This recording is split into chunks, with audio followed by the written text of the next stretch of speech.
Just a question in an era of fake news and alternative facts, and the role of alternative media like Breitbart and those sort of entities. I was just wondering if the panel thought there was any merit in having a Breitbart Australia or something similar. Kevin, do you want to start? I'm a great believer, like Jennifer, in fighting the good fight by getting into the public square and debating the issues and not giving the space, because once you give the space, it will be taken. And that, I think, is something we should learn from history, that if you vacate the public square, as we call it, then you're really ceding territory to what I call the bad guys. So whether it's writing for the Murdoch Press, or I have been published in Fairfax as well, and even on the ABC The Drum, which doesn't exist anymore. But you've got to get out there and, as John Howard says, fight the battle of ideas. And with the new technologies and all this age of disruption stuff, why not use technology? And, you know, whether it's establishing a digital audience, I think the more it can be done, the better. And things like happen in America, I would hope would soon be happening here.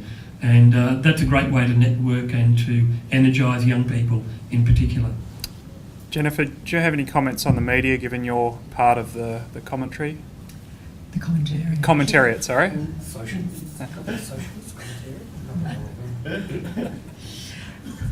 commentariat. Yes, look, I think in the battle of ideas, the more voices we have in the public square, as Kevin said, the better. In terms of fake news, I would point, I would guide you to a study that was completed in the US about the news, the treatment of the candidates at the last US election. And what it found was that the commentary was overwhelmingly anti-Trump. The New York Times and the Washington Post were the worst offenders in the study. And at the time I spoke to, I think it was around February, beginning of this year, I spoke to a group of undergraduates on defence and talked about fake news and suggested that at that stage, when the Russian conspiracy was all aflame, that we really ought to respect the scientific method and wait until the investigation had been completed and conclusions based on evidence had been drawn. And that really upset some of the younger members of the audience who thought Trump was guilty of, well, everything. And so I think that the fake news is a real issue, and we have a responsibility to work hard to ensure that where we're forming public opinion or contributing to the formation of public opinion, that we do so responsibly and in a non-partisan manner, and we can defend ourselves. And also, I think on the part of the public, though, the readership, to accept that journalists and analysts, political analysts and columnists sometimes err, and it's just an error, it's nothing more. So to be a bit forgiving, and I think that's the same for politicians as well, a bit of forgiveness. But yes, it's a real issue, and we do need to ensure that we don't fall into any kind of dedication to an ideological line. We're there to tell the truth, and that's it. Oh, thank you. Just a question here at the front. Thank you. I'm Rebecca Clough, and I address this to Wolfgang. Firstly, I really loved your presentation. You were talking about the complacency of the West, and you had a few little notes on what the West could do to counter that complacency.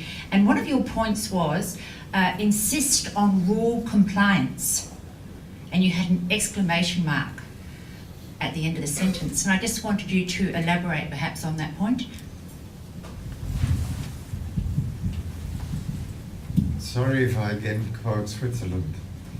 If you are a refugee, inverted commas, I call them illegal migrants, you are put on a very generous welfare payment in Switzerland if recognized. Then comes the difference to, for example, Australia.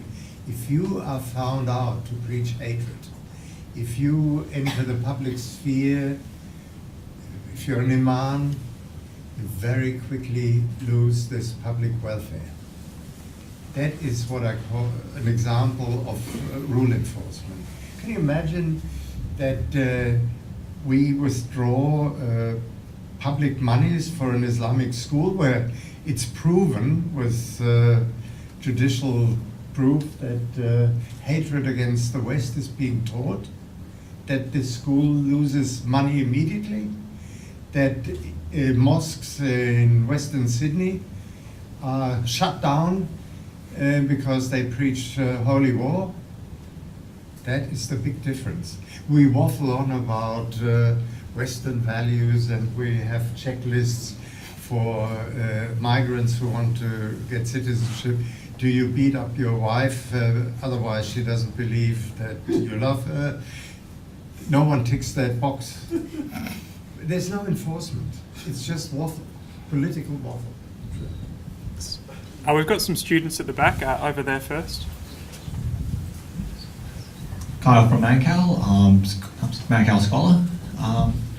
University this semester I had the joy of taking a class called Global Justice.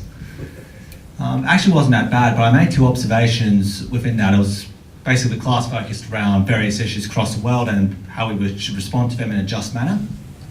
The first observation that I made in that class was, even though the academics were reasonable, that they weren't shouting across the class to power down conservative students or liberal students like me, that other members of the class could just as effectively do that just by pushing out sort of like a dogma. That they knew that the West was awful, they knew that we couldn't do this, they knew that climate change was real and we needed renewable energy to be able to fix that. It's not that they had any particular reason to believe so or any knowledge, it was just that they knew that. The other observation that I made as well in that class was that there was a lack of any faith in any sort of moral authority Western civilization could have. If there was a question, for example, about women's rights and how should we deal with the lack of women's rights in other countries, and I would say, well, you know, we should tell people that you shouldn't be able to beat up your wife, then the response to that would be, well, who are you to say to another culture that you can't beat up your wife? How can we say that Western civilization is so much better than any other civilization, that we have any right to tell other civilizations how to run women's rights or their economy or anything like that? So I was wondering if the panel had any advice on that, to be able to deal with that within the classroom, to be able to fight back against that on campus. I think we'll start with Matthew. You're close to the action. Sure. So two very good observations, very interesting. The first one I think I'd like to make a more general point about free speech, which is that when you don't make speech, when you don't make comments, you're doing two things. One, you're damaging yourself, because really, as you speak, you come to formulate your ideas, and that's what the purpose of a tutorial at university is. The reason why you're speaking is to formulate your ideas and be able to put them across. So you're punishing yourself because you don't get to do that process. But you're also punishing all the listeners when you're not speaking. You're punishing the rest of the class who doesn't get to hear what you're saying and get to hear the points that you're making. And as I think, I almost take this on as a responsibility, and I can be quite outspoken. I was quite outspoken in my tutorials. You're actually educating the rest of your class by making the points you want to make. You're doing it as service. So have the confidence to know that, well, maybe you're going to get some dirty looks, but it's worth it because maybe you'll just convince one other person in that class. You'll make somebody think differently. Have that confidence. The second part about the West and our sense, I think it's already been brought up across a lot of speeches today, that this is where I think one of the best features of the West is our self-criticism. It's the fact that we do look at ourselves in a critical manner and we're able to analyse ourselves, and that's how you improve yourself. We've gotten to the point where we're only looking at ourselves critically but not looking at everyone else with the same critical outlook. And this is something Douglas Murray brings up quite effectively in The Strange Death of Europe, which has been referred to by a few speakers, which is this idea that in a global market of people who are willing to be critical of us, we're the only ones willing to be critical of ourselves. And I think this conference is so important because you can look at the costs, the benefits, the criticism of ourselves and of others equally. Be an equal lover and an equal hater, I suppose. Anyone else? Yeah. Jennifer? I think it's quite important to not shy away from using the language of the left in such situations. The success of what I call the counter-revolution, which I think is represented by Trump and is happening in the former Soviet states of Eastern Europe and in Russia, is that it reflects back the left to itself. It's a pure counter-reaction, right? It mirrors it and says Trump is like the counter-reaction of the left. He just mirrors it back and uses the same language that the left uses to the right back at the left.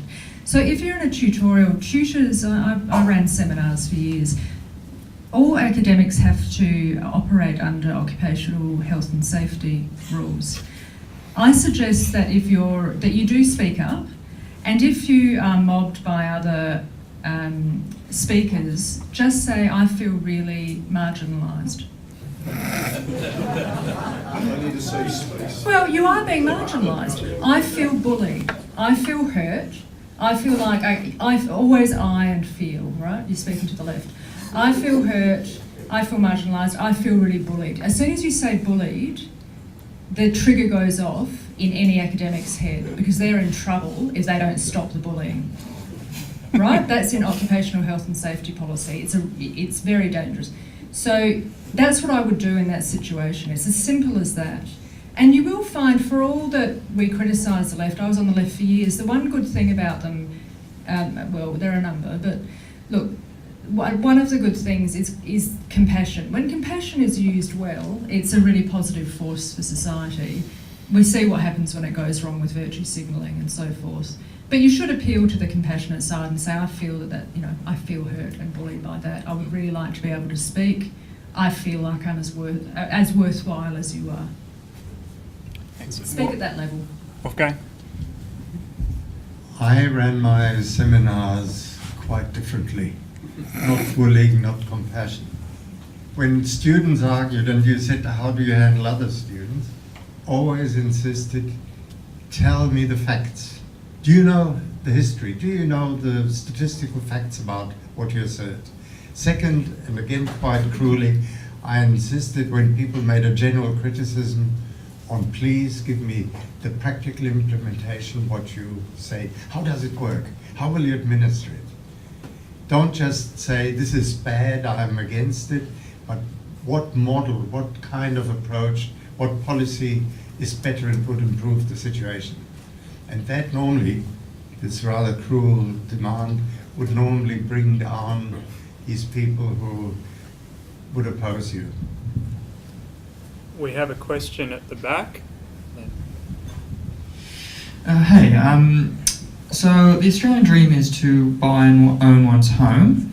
However, that seems to be an ideal that is increasingly out of reach for most people of my generation. So my question is, what do you see as the future of the Australian dream? Very easy one.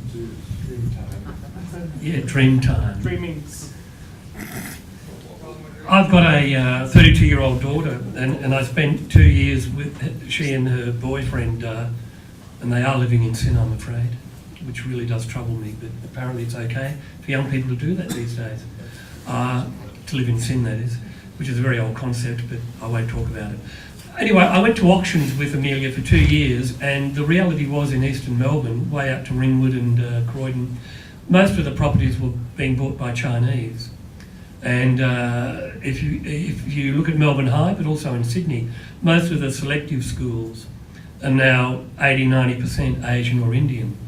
And I'm really happy about that, because I said to Amelia, you won't have to worry about buying a house, because you can be working for the Chinese or the Indians, because they're going to become the lawyers and the accountants and the entrepreneurs and the business people, and they'll have all their networks in Beijing and Singapore and wherever. And so Amelia, just get used to the fact that, you know, keep smashing those avocados, keep doing the Sunday breakfast, because you're not going to get there, which is a real problem. Now, I'm being facetious, but it is a real issue. I don't know how you resolve that. I mean, you might hope with the new technologies that you don't have a centralised kind of CBD in Melbourne or Sydney or Perth, that a lot of the future jobs might be reliant on technologies where you can be dispersed and you buy properties further out. But it's a fundamental problem, and I don't really know how it's going to be resolved. Do you? No, I don't. ever since Bernard Salt used that image of smashed aloe, it's really taken hold, particularly in Sydney where I live, where property prices are just going up and up and up. I think it's an interesting question. I don't know that the dream, the Australian dream, needs necessarily to be associated with owning an asset. And lots of things are changing in Australia, quite apart from many other countries in the West. Things are changing. The patterns of employment are changing. The likelihood of people being in one job for their entire professional working life is changing. The chances are changing, and it's likely that people will hold a number of jobs in the course of a working life and retrain a number of times. So there are many aspects, there are many ways in which I think Australian life is changing. So I think that the Australian dream, I mean, I'm speaking as a migrant, Australia's a wonderful country. I mean, we've talked today about some of the issues that we face, but we still have tremendously high levels of freedom. We enjoy a wonderful lifestyle. We enjoy many aspects of life that are denied to people in other countries.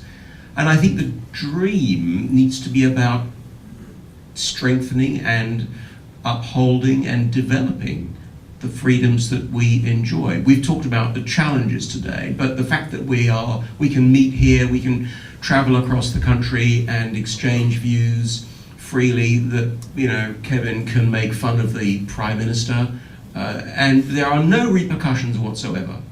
It's a wonderful thing, and it's important. I won't get pre-selection. You may not get pre-selection, and you may not get the AC. That you may not be upgraded from an AM to an AC. But I think there are many dimensions to the Australian dream that transcend owning property. So I would encourage you not to give up. Yeah, but that doesn't really help me in my situation where I'm like, Okay, where do I live? I just want to answer that quickly. I lived in share houses for about 10 years, and it was hell. And I lived with socialists, and it was there that I learned before I'd read about it in Quadrant, and we didn't do that sort of thing, read Quadrant. But I learned that the ethos of the socialist is theft. They colonise the kitchen, they colonise the food, everything, right? They just take it. And so I was exhausted. I didn't know why I was exhausted. I didn't really make the connection. But private property, I'm going to respectfully disagree with Peter, which I don't do often, because he's a wise man. But I do think that private property is essential to freedom, and it enables you to create safety and economic security in your own life. However, I would say drop the expectation of inner city living. You don't have it anyway. So I've lived for the past 15 years about an hour outside of Melbourne, and it's bloody fantastic. I mean, it's a great community. It's one of the safest communities in Victoria. You meet people who are salt of the earth types. It is an utter relief, sheer unexpected relief from living in Carlton and North Fitzroy. So there are cultural benefits to being away from the cities. But just make sure you're on a train line. Take advantage of the grant system that the socialist governments have. Take advantage of the one fruit produced by the Andrews government, and try to buy as you can, but expect to suffer greatly for 15 years while you pay off the capital. Don't expect to travel, don't expect to, just forget it. And get married, right? Get married young, have children, all of you, lots of children. We need the cultural war to be filled with great children. But there's a good property reason to do it now. You need the money, so it's a good reason. It's a good reason. Decontrol the housing and the real estate market. Decentralize planning. I find that a lot of the price rises in Australia, if you compare it, say, with the United States, what's happening in Texas, etc., it's regulations, labor market regulations, limited work hours, materials you can use, that drive the price of housing ever higher. And if you look at the rule book, it changes every month. The bureaucrats in every state of Australia are constantly refining building standards. Why? To to drive up prices more and disadvantage the likes of you. Fight against that. I've got to check John Chisholm. I'm so enjoying and learning from your remarks. Thank you. I'm John from California. In the US, the so-called elite universities, Harvard, Stanford, Yale, Princeton, MIT, celebrate, go out of their way to recruit underrepresented minorities and celebrate when we succeed in doing so.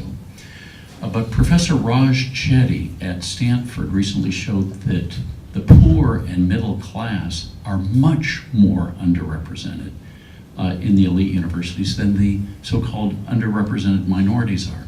The bottom 60% of household incomes only yield a single digit of incoming freshmen to the undergraduate, to the freshman classes.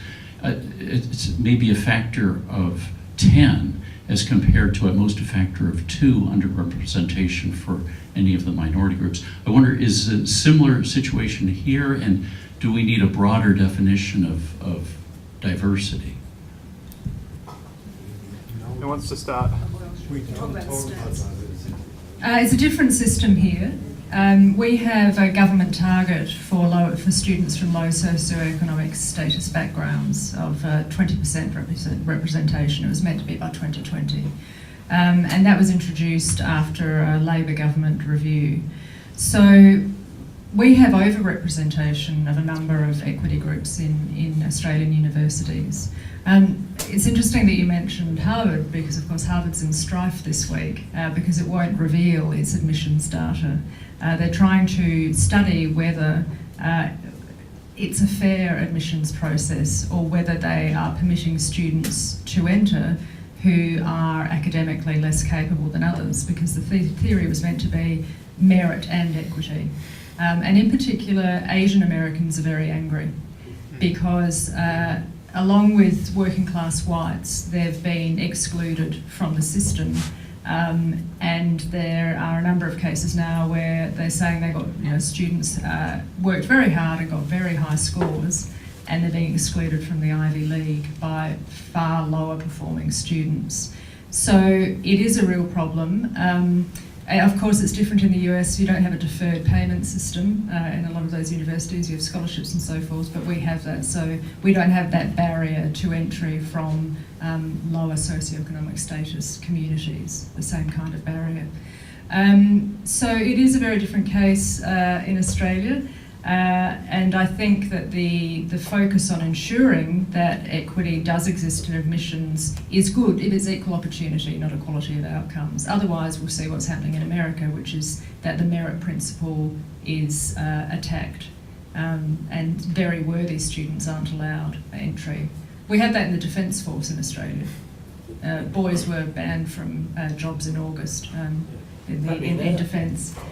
So we do have a problem with merit, but not so much in higher ed. I think the important point to make here is probably that the disadvantage begins before the reach college. So the typical disadvantage when it comes to, we do have a target, but you're still more likely to get to university if you come from a higher wealth background.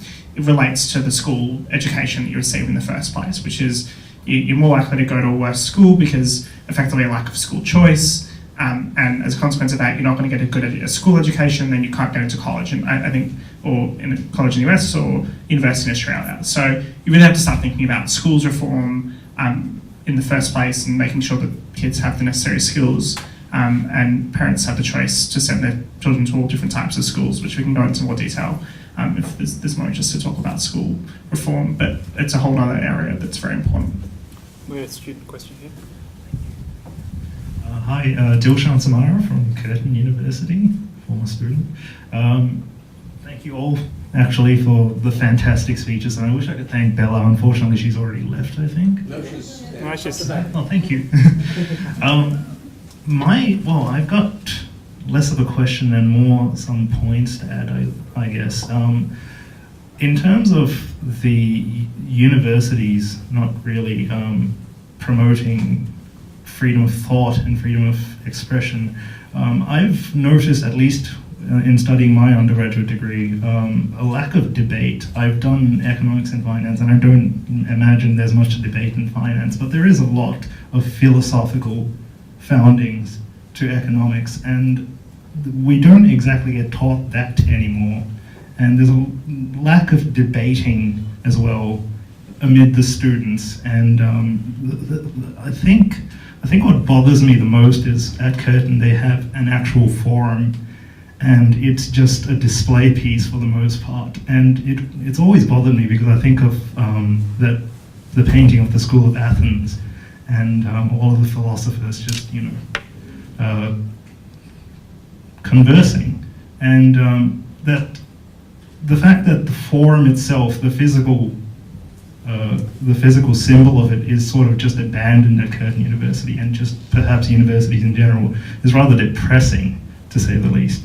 But in terms, well, I guess that's the end of my point, but in terms of like an actual question to put forward to you guys, what recently, actually, just in this week, there's been threats against net neutrality in the US, and seeing as Jennifer brought up Trump a fair bit, I do think there was a contribution by the internet and the weird meme war, as they keep putting it, towards his success. And you saw that actually in Hillary Clinton's party actually going after internet meme creators, which was rather bizarre.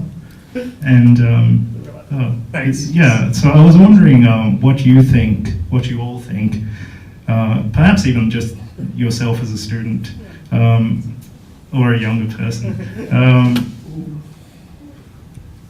Do you actually think like the internet has a place in safeguarding Western civilization?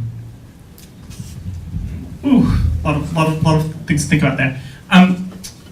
I think Andrew Ferguson actually has just written a quite fascinating book about the kind of role of the internet as a public space. And the metaphor he uses is after the invention of the printing press, you didn't necessarily have society becoming more united. In fact, the printing press basically facilitated the Reformation in a lot of ways, great debate for the first time, and then great conflict. And he has the concern, Ferguson, that the internet is effectively doing the same thing, that it's opening us up to new sources of information like we've never had before, and that's fantastic.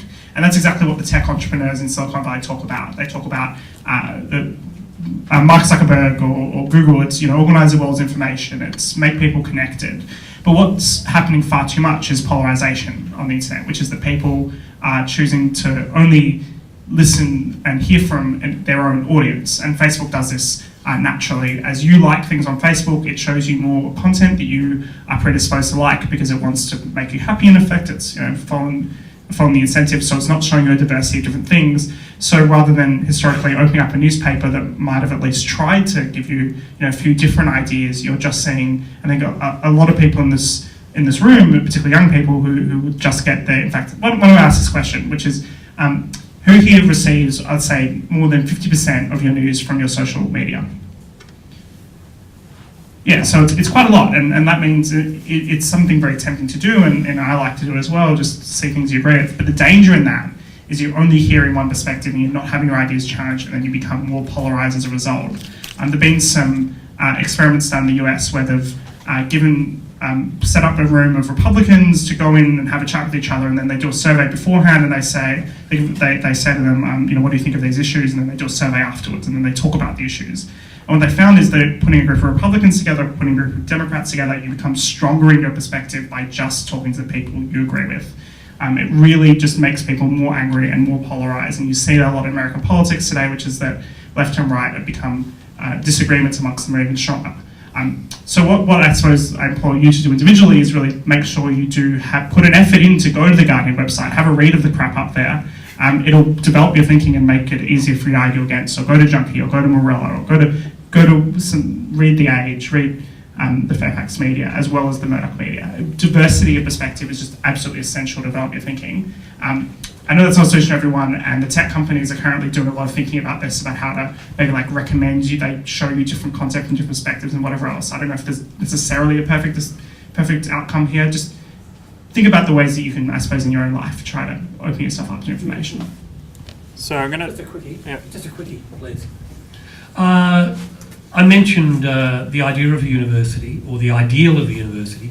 It should be, and it goes back to the Socratic method, I would have thought that you follow the debate, the logic, the argument, you're empirical, you're trying to be rational, you look at the evidence, and you weigh it. I mean, I was always taught that when you're arguing or discussing or debating, it's never personal. And that was a great saviour for a lot of us, because we became so excited about the process of following it through. What's the logical conclusion? What are the assumptions? What will it lead to? What are the unintended consequences? Now, I think the great danger is that most universities have lost that. And I mentioned Campion in Sydney, which is a liberal arts college, and they're based on that. And when I gave a talk there and met the students, they were energised in terms of following this intellectual exercise. And I think that's something we must regain, because what troubles me about a lot of younger people, not you here today, is that they don't look at logic or argument. It's all about emotion. And the perfect example, my nieces, who aren't here, and my daughter, and they have a free choice. They voted yes for the same-sex marriage. When I asked them why, over the dinner table, all they said to me was, love is love. Love is love. And I said, now what do you mean by that? Do you love your dog? Do you love your mum and dad? Do you love going to work? Or do you love going to uni? But the argument was reduced to a slogan, love is love. And the other example was Andrew's. We've just passed a law to allow people to be killed. And when Andrew spoke about this, he was so proud of the fact that this was a win for compassion and love. And I kind of shook my head and said, well, hold on.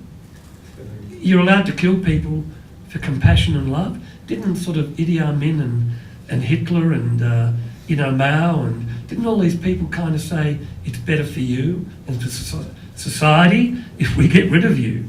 But people don't see it through or argue the case. Yep, please.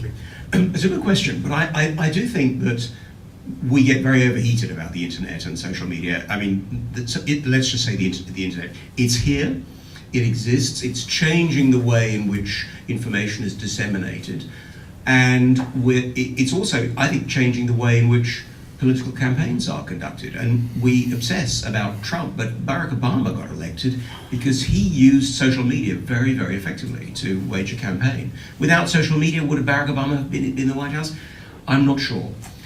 So it's changing the way in which we live. But as I was listening to Matthew speaking about, diversity of news sources, it's not just social media. I mean, where I live in Sydney, people who read nothing but the Sydney Morning Herald, you can tell that they have a seriously distorted view of reality. And I worry a lot about that. I mean, we were out to dinner on Saturday night, and some people, the results of the Postal Service have these large suburbs, a number of electorates in Western Sydney which have voted no.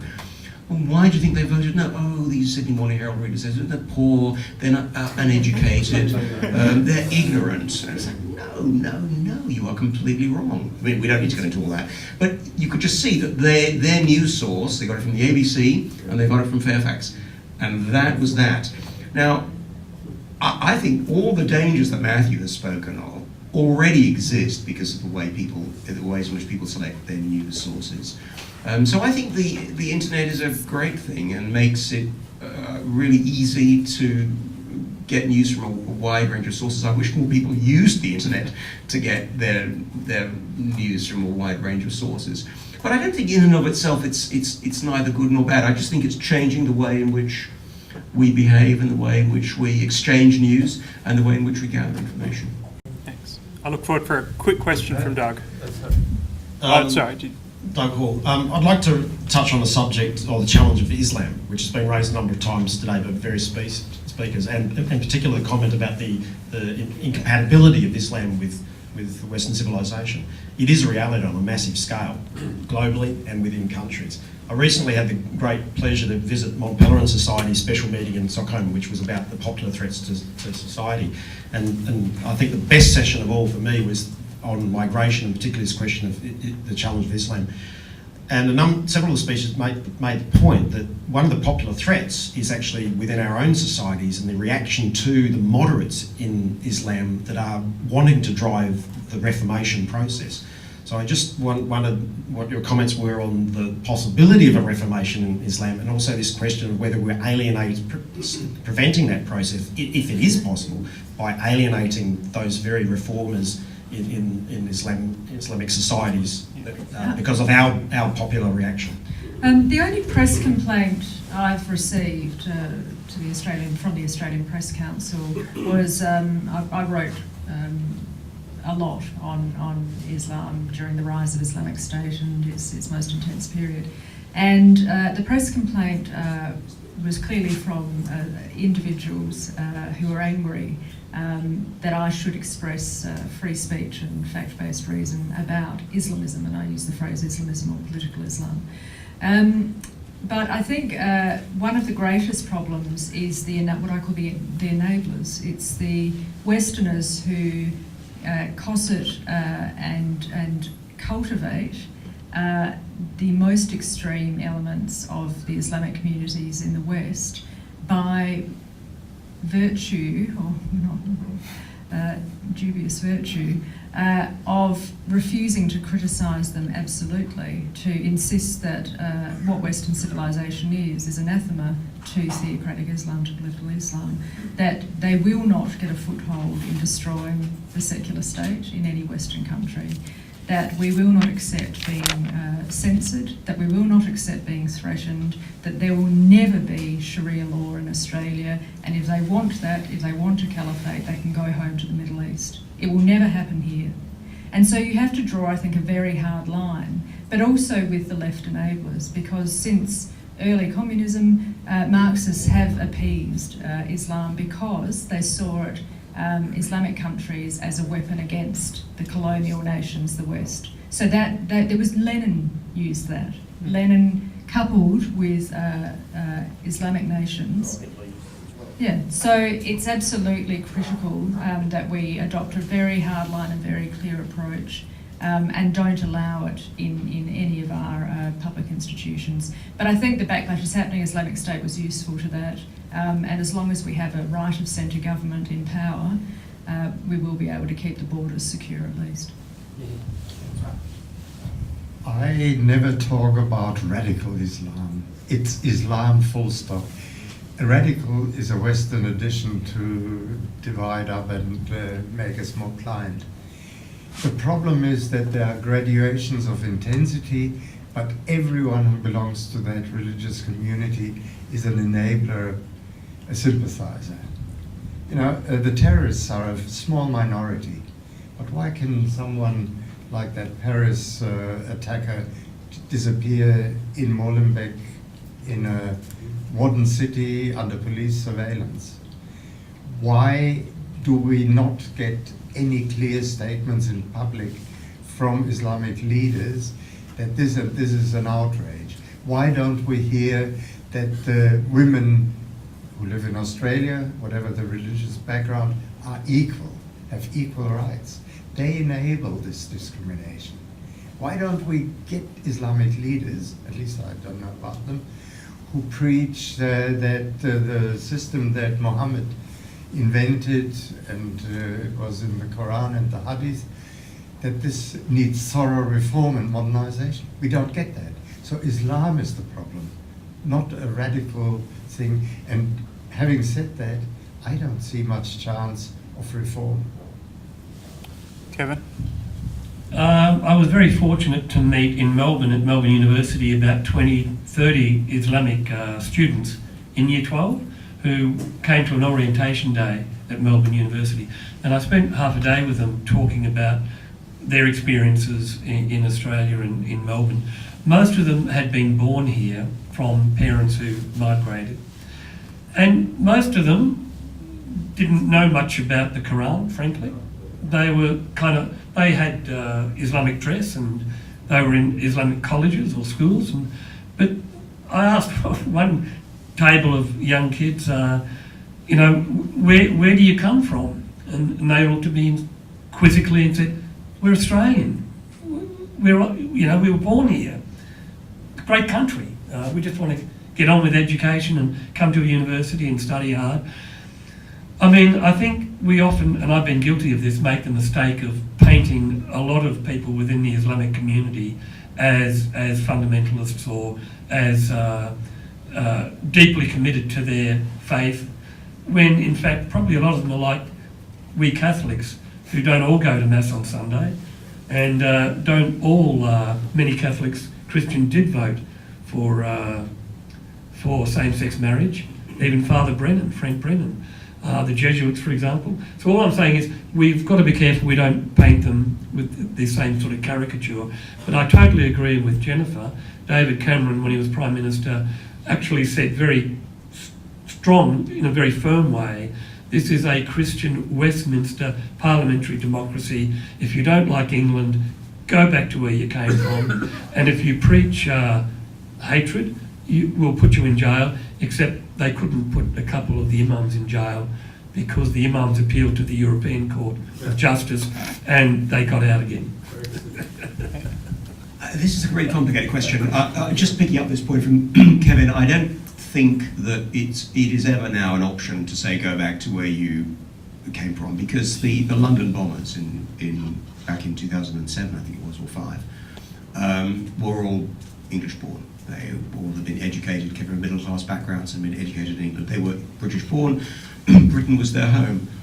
I think the misnomer is to think, and Wolfgang picked this up quite correctly this morning, that Islam is not a religion. Islam is a political system with a religious component. So it's not like Christianity. And to compare Muslims with Catholics is wrong. I mean, it's just a paradigm mistake. No, what I mean, a category mistake, rather. Yeah, they don't. No, I understand. Their faith. I understand what you're saying, but I just need to say that I think it's a category mistake, because it's not. It's a political system with a religious component. My own view is that Islam is not going to reform. I met Ayaan Hirsi Ali when she was in Sydney last year, and I think she is a very courageous woman, and I can understand why she's making the arguments that she does. But I don't think Islam is going to reform, because reform is essentially a Western concept that we are grafting onto Islam. I don't think that we worry about Islamist violence and so-called Islamist extremism. Olivia Roy wrote a very slim volume, a very good book a year or so ago, in which he talked not about the violent tendencies of Islam, but the Islamification of violence, and he was looking at the young people who were perpetrating acts of violence. And that was actually a very important analysis that he made, that Islam becomes the means whereby young people who have a propensity to violence are violent and exhibit violent behaviour. I agree with Jennifer. I don't think we are certainly not yet. We're not in any danger in Australia of seeing the introduction of Sharia law. I think it's very different in Europe. And I think Britain, a country where I was born and brought up and raised and where I was formed, Britain will eventually have Sharia law. Maybe not in my lifetime, but it will come. Because there are already Muslim members of the House of Lords, the House of Commons. It will come. It will come because of the hold that Islam has already taken in parts of Britain. Now, I don't know that that's necessarily a bad thing or a good thing. I just think that because it just is. It's not. Well, it's a bad thing if you are a female. It is a bad thing. Terrible. It's a bad thing. Bad thing. It's a bad thing if you're female. It's all over. In fact, it's a very bad thing. Okay. The reason I say it's neither a good thing nor a bad thing is that if you're a Muslim born and brought up in England and you say England is my home, and you have Sharia law introduced into the land which is your home, for you, it's a good thing. But for people who are not Muslims, and again, Wolfgang has touched on this, as Kevin earlier, if you are not, then I think it becomes a very serious situation. That's cultural relativism. Yes, I agree. No, I just want... Yes. What's good? What's the truth? Well, do we have time to get into what is good? Can we wrap this up? We might pause this and do it at the break. Can you have a very quick? I don't think Islam will reform. I don't think it's capable of reform. I think for us to think in terms of reform is wrong. Islam will not reform. And we need to be vigilant against that, about that, and not deceive ourselves into thinking that somehow if we appeal to moderates as opposed to extremists, things will change. They will not, and we have to be vigilant. Okay, If you can envisage Sharia law in Bradford or Leicester, why can't you envisage it in Western Sydney? No time. Western Sydney, I think, is the exception to Australia. I think I think the suburbs of Western Sydney present a very distinctive challenge, and it'll be very interesting what happens at the election. I just think it's time. I think Australia is behind the UK 30, 40 or 50 years. It could certainly happen in Western Sydney. In fact, I think in Western Sydney it is already happening, frankly. Okay, last question. We're just about to break. We'll have a very quick question and final comments from the panellists. I'm sorry, quick does not come into my dialogue. Look, I will be very brief, if I may. Tony Chialella is my name. I'm a father. I'm an immigrant from the 50s, economic immigrant. I've been educated here and so on. I'm a businessman. I'm retired and I'm confused, totally confused in the way that we as human beings, educated at the level that we have been educated and continue to be educated, still debate issues that go back in history. I'm also a Catholic, was a Catholic. In fact, I have no labels anymore. I refuse to have labels because that is what divides us more than anything.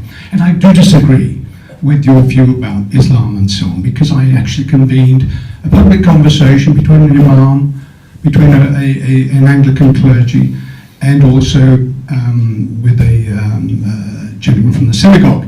So my question, is there any aspect of what we're arguing today, what we're trying to preserve, this notion of freedom, democracy and so on, and we relish and we want to treasure, is there any aspect of the danger here that's possibly occurring in this westernised society and thinking, i.e. the phenomenon of 1% and 99% in the economic model and what we live in, the command and control perhaps of the internet and big business, corporations or government controlling it, 1984, history repeating itself from a Western perspective, and also the final question which I posed to John earlier, John Chisholm, about his country, the United States, that the greatest threat to the United States in my observation, and my children have studied there and so on, that the greatest threat is not going to be external, it's actually internal. We're witnessing it today. We're witnessing what is happening in that country today. So I'd like some comments back on just those small points. There's too many others and there isn't time. Okay, that's it. Final comments from the panel. Very quickly, I talked about enemies, foreign and domestic. So I'd argue that there are issues, both foreign and domestic. And I could talk for another 20 minutes about culture more generally in terms of how we've become a very materialistic, utilitarian society. And I think the new digital sort of media is exacerbating that, where it's becoming very narcissistic and very ego-driven. And so a lot of older people and younger people don't have that sense of spiritual values, of transcendent values, of values when I talked about truth and wisdom, and values in the New Testament in terms of how we deal and relate to one another. So we are going through very difficult times in terms of these broader changes. And, you know, one example is I talked to academics, there was a good book actually about this, the Gutenberg elegies, that in fact a lot of young people now can't sustain any serious reading or ability to concentrate because, and there's a lot of brain research now about the impact of screens and computers and laptops and, you know, young kids beginning at 4 or 5. So we are moving into uncharted territories because I value this liberal view of education, but I'm beginning to understand that a lot of young people don't have the ability to appreciate it or to engage with it. And especially now, as my daughter says, a lot of primary school is edutainment. So it's not education, it's edutainment, because the parents have given up hope, the kids disappear in their bedrooms with their social networking and media, and Amelia has to sing and dance to entertain them.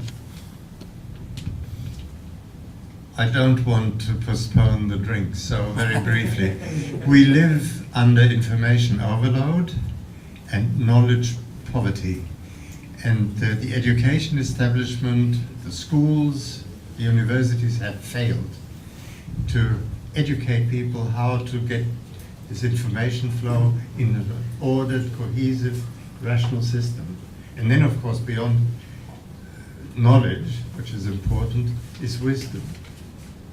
And where that comes from used to be from reflection, going back to basic values, and that's, of course, totally displaced by the internet. I would say it's actually better now than it was when I was very young in the 1990s.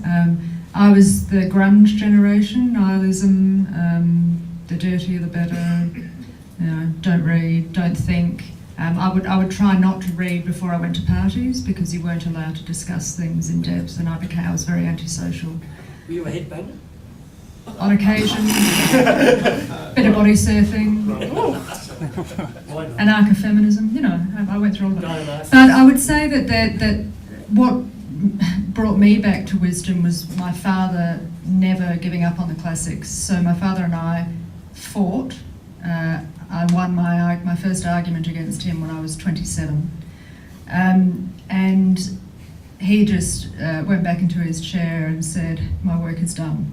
So I would say if you're a father, if you're planning to become parents, have the great books in your house, read the great books, immerse yourself and your children in high culture. I think the greatest problem we have now is that high culture is going away. And so that sense of being lifted spiritually, the transcendent feeling goes. And when people, you know, there's a priest who talked about coming out of a communist prison, and he said, and they said, oh, it was terrible what they did to you, they starved you, they said, and he said, no, that wasn't the worst of it was the death of the soul. And so I think we're living in a different time now. It's actually better than it was when I was young in the 1990s. I think all of the young people here today are testament to that. There's hope here where there wasn't then. And just remember that old saying, it's always darkest before the dawn. Look, I think we've identified so many social, cultural, economic issues here today, but I really want to end on a positive note, because I think that there's a lot of reasons to be sad about the world, there's a lot of reasons to be happy. And there's just some amazing facts that just aren't talked about, because good news is not exciting news when it comes to headlines. But in the last 30 years, there are 1 billion fewer people in poverty. Now that is an extraordinary achievement of humankind. We have the first decrease in global inequality for the first time since the Industrial Revolution, due to the rise particularly of the East and the adoption of market techniques. We live here today in Australia in one of the freest and most prosperous times in human history, in one of the freest and most prosperous countries in human history. Go forth, defend that, hold that true, but understand, and I use this in a humble term, because everyone who lives in Australia is unbelievably privileged by institutions and the ideas that we are blessed to have been given to us by previous generations. And despite everything that is done to try to ruin that by bad governments and intrusions in our culture, I have great faith in the capacity of individuals to go out there and do great things for humanity in their own way. So good luck.